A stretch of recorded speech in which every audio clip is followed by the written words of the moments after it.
नमस्कार मित्रांनो, मी प्रदीप तारमाले आज पुन्हा एकदा आपणा सर्वांचे सहर्ष स्वागत करतो आहे. मित्रांनो, आणखीन एका जिल्ह्यातील उर्वरित 5 तालुक्यांना रक्कम प्राप्त झालेली आहे.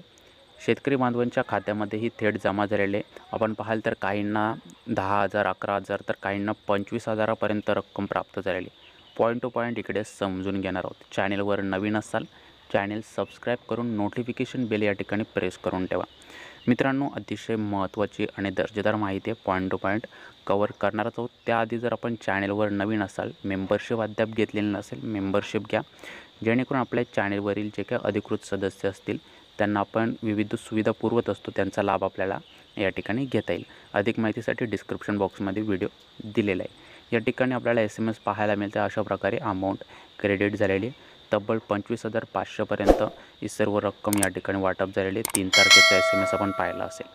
स्क्रीनवर पाहायला मिळते दुष्काळी अनुदान धाराशिव, लोहारा व वाशी या 3 तालुक्यातील शेतकऱ्यांच्या खात्यावर जमा होण्यास सुरुवात झालेली आहे. उर्वरित 5 तालुक्यातील शेतकऱ्यांसाठी देखील आपण अनुदान मागणीचा प्रस्ताव पाठवल्याची विनंती जिल्हाधिकाऱ्यांकडे केलेली. अशा प्रकारची माहिती राणा जगजितसिंह पाटील यांनी इकडे दिलेली.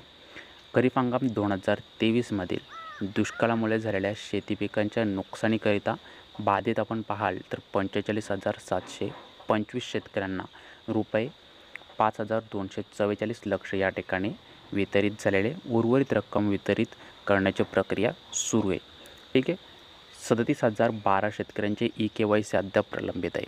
आपण याआधी देखील या संबंधित अपडेट्स कव्हर केलेले. कशाप्रकारे आपण eKYC करू शकता यावरती सविस्तर माहिती घेतलेली. आपण व्हिडिओ पाहिला नसेल, डिस्क्रिप्शन बॉक्समध्ये मी लिंक देतो आहे, व्हिडिओ तो पाहून घ्या आणि eKYC कंप्लीट करून घ्या, जेणेकरून आपल्याला लवकरात लवकर रकमेचा लाभ या ठिकाणी घेता येईल.